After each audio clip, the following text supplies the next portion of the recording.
Jean Portmanov, de son vrai nom Raphaël Graven, était un streamer français devenu célèbre pour ses lives explosifs et provocateurs. D'abord humoristique et décalé sur TikTok et Twitch, il a ensuite migré vers Kick, où sa popularité a explosé grâce à des émissions toujours plus extrêmes. Entouré de complices, il a repoussé sans cesse les limites entre divertissement et humiliation, jusqu'à lancer en août 2025 un marathon de près de 300 heures de direct.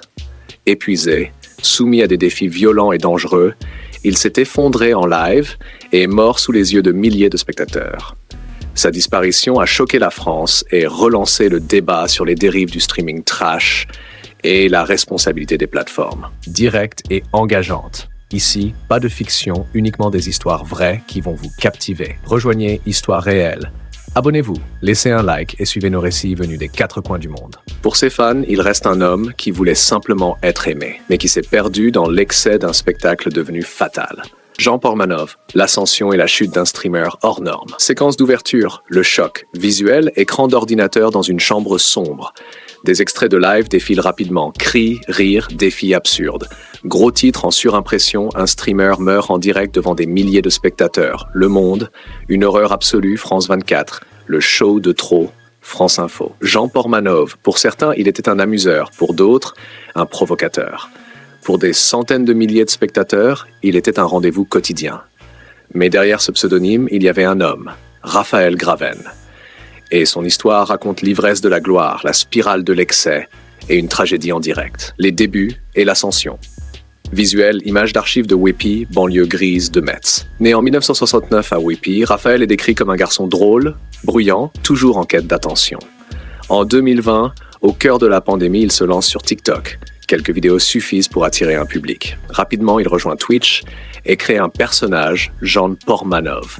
Extrait presse, le phénomène Portmanov, la tornade Twitch qui renverse les codes. Libération 2021. Commentaire spectateur, archive. Open quote, ce mec est fou, j'ai jamais autant rigolé en un seul live. Close quote. Anecdote. Sur FIFA, il insultait son propre joueur à chaque but encaissé, déclenchant des fous rires collectifs. Sa communauté adorait, JP se ridiculisait pour faire rire les autres. L'univers Portmanov, visuel, montage de ses lives, costumes loufoques, défis absurdes, complices à l'écran. Chez Portmanov, un live n'était pas seulement un jeu vidéo, c'était une arène, un théâtre où tout pouvait basculer. Ses complices, Owen Naruto Senazandotti, Safin Hamadi et d'autres, jouaient les seconds rôles d'un spectacle improvisé et débridé. Extrait presse. Streaming ou maltraitance, quand le rire flirte avec la cruauté, Mediapart 2023. Commentaire spectateur, open quote, j'adore JP, mais parfois je ferme le live. J'ai honte de rire. Close quote. Anecdote. Lors d'un live devenu culte, il s'enferme volontairement dans une cage métallique, aspergé d'eau glacée par ses complices. Le public rit, envoie des dons. Mais la polémique enfle, où s'arrête l'humour, où commence la cruauté. La migration vers Kick, logo Twitch qui s'efface, remplacé par Kick. En 2023, Twitch durcit ses règles. Portmanov traverse la frontière numérique, il choisit Kick, plateforme permissive où la modération est quasi absente. Là, il explose. Premier streamer français de la plateforme, il attire un public international. Très presse, Portmanov explose sur Kick, 100 000 spectateurs pour le roi du trash. BFM TV, 2024. Commentaire spectateur, open quote, Twitch l'a censuré, Kick l'a libéré, et nous, on adore le voir brûler les limites. Close quote. Anecdote.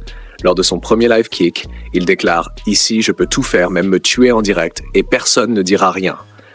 Une blague qui, 2 ans plus tard, prendra une résonance glaçante. Partita, le drame de 2025. Au début, il rit, s'amuse. Puis son visage change. Cerne, fatigue, lenteur. Août 2025.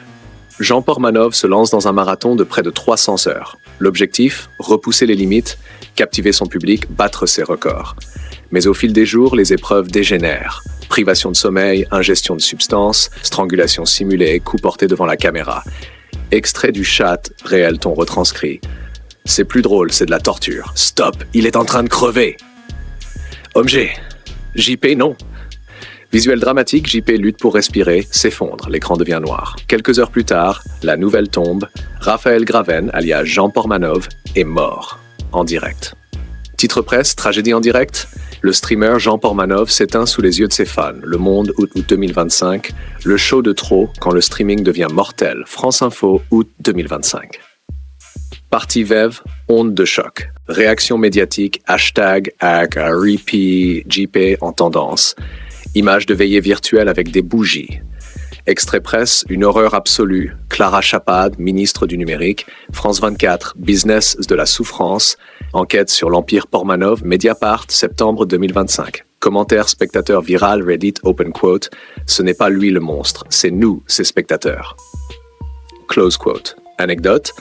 Un fan alerte la police pendant le live croyant à une mise en scène.